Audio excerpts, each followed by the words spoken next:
Bonjour, bienvenue sur ma chaîne YouTube Poker Variance. C'est la première vidéo, je vais faire une petite présentation de l'outil que je vais utiliser sur cette chaîne et puis aussi un petit peu de quel est l'objectif et comment ça va se passer.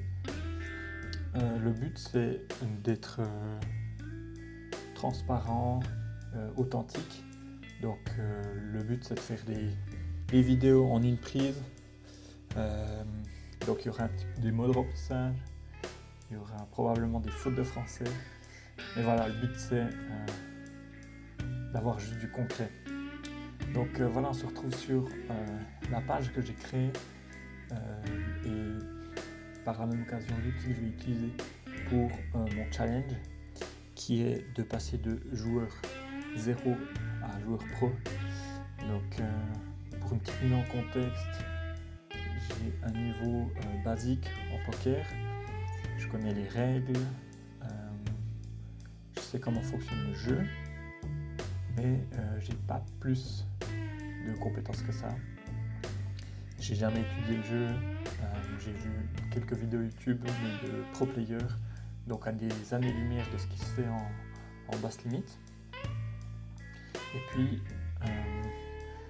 ce challenge va se passer en 5 étapes. Actuellement, on est dans la mise en place ici. Donc, mise en place technique de tout ce qui est logiciel, de hub, de suivi de main, aussi la mise en place de cette page web que j'ai créée. Tous ces éléments-là qui vont ensuite mener à la phase 1 qui est la fondation. Donc, je vais apprendre les bases. Parce que comme dit, j'ai un niveau très simple. Ça pendant 3 mois. Ensuite la phase d'apprentissage un peu plus sérieuse, plus approfondie. Pendant quasi une année, un peu moins d'une année. Ensuite le but c'est d'être un joueur régulier, faire gentiment de l'argent de manière régulière. Et ensuite avoir la capacité et si l'envie se fait de passer pro et de pouvoir choisir de faire ça en full time.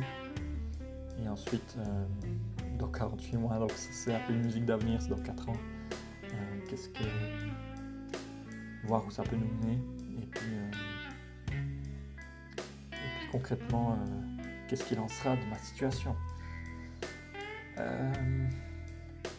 J'ai ici un outil aussi de tracking où en fonction des sessions que je vais ajouter, ça va mettre le nombre de mains jouées. Aussi pour les tournois, je vais plutôt me concentrer sur le cash game, mais pour les tournois, si j'en fais un jour, je peux aussi le noter là, et puis le nombre de sessions jouées.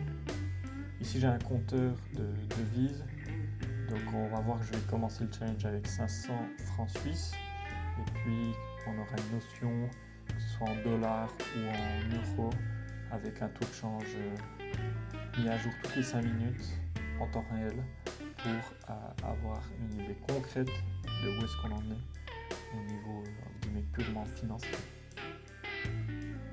Voilà, ici on aura un suivi de la bankroll avec ce graphique qui sera aussi, la bankroll va aussi suivre ici, bien sûr.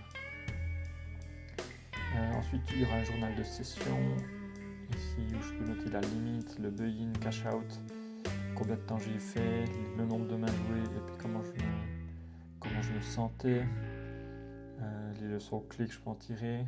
Puis ici on aura aussi un récap et toujours la notion d'euros parce qu'étant donné que j'habite en Suisse, probablement que je vais jouer les games en euros parce qu'il y a un trop faible volume en Suisse entre guillemets, donc on va sur des rooms à l'étranger, enfin qui sont connectés à l'étranger.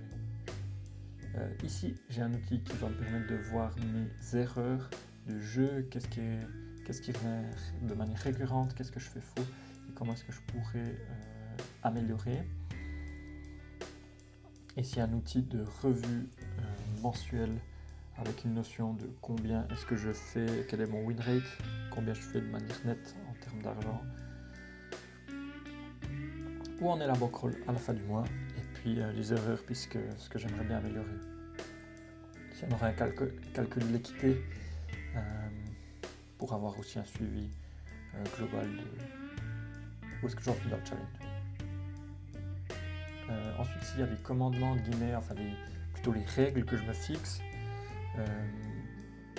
qui permettent d'avoir un suivi stable et éviter de cramer la bankroll. Donc si je commence à perdre patience et que je suis énervé, il faut que je ferme le site. J'ai 3 buy-in par session, sinon après je m'arrête. Je vais pas essayer de faire des shots dans les limites au-dessus. Le but c'est de rester fixé au plan. Il n'y a pas de rechargement de la bankroll, il n'y a pas de casino, pas du tout, jamais. C'est probablement des points les plus importants. Et la variance, comme se nomme cette chaîne, on est au courant que ça fait clairement partie du jeu. Donc il est indéniable qu'il y aura des périodes de baisse. Mais ça ne veut en tout cas pas dire que je suis incompétent. C'est bien de se remettre en question, c'est très important, mais ça ne veut encore pas dire que ça n'a pas de vie. Personne n'a dit que ça serait facile, donc ça va prendre beaucoup de temps, et puis ce sera un beau challenge. Ouais, de se lancer là-dedans, c'est un beau challenge parce que c'est, si on est honnête, il y a plus de chances que ça ne fonctionne pas plutôt que ça fonctionne. Mais le boulot est là pour lisser la variance. Et du coup, après, j'ai un plan d'action qui va se passer en 6 étapes. Là, on est actuellement à la partie 0 de la mise en place. Comme j'ai expliqué au-dessus, il y a donc toute cette partie de mise en place. J'aurai aussi un document Notion où je vais faire un tracker et puis je vais commencer à étudier un petit peu le jeu, utiliser Exister comme hub et puis GTO Wizard pour faire la partie GTO, donc théorique, la partie théoriquement juste du poker. Et puis ensuite au fil du temps on verra toutes les tâches qu'il y aura à découvrir en fonction de la phase. Et puis ici il y a toujours les conditions pour passer à l'étape suivante. Et puis si une de ces conditions n'est pas respectée, je ne vais pas passer à l'étape suivante, donc à la limite potentiellement suivante ou à l'apprentissage suivant. Voilà, j'espère avoir été clair. Probablement que je suis parti un petit peu dans tous les sens, mais l'idée est là, c'est passer de joueur qui n'a pas de compétences à un joueur qui peut gagner de l'argent de manière régulière sur l'étape de poker, et ce en cash game. Donc je vais commencer le challenge en NL5, qui veut dire que j'ai 100 caves, je vais commencer avec 100 caves, et puis en fonction de comment ça évolue, si je suis en trop grosse perte, je vais aller en NL2, et puis si ça se passe bien, avec le temps, je vais progresser petit à petit dans le jeu. Donc voilà, c'était ma première vidéo. N'hésitez pas à poser des questions. Aussi, on va voir petit à petit comment fonctionne ma page, comment tout est interconnecté. Et puis, je pense que ça va être cool. Donc, merci de suivre cette aventure avec moi. Et puis, je vous retrouve tout bientôt pour la prochaine vidéo.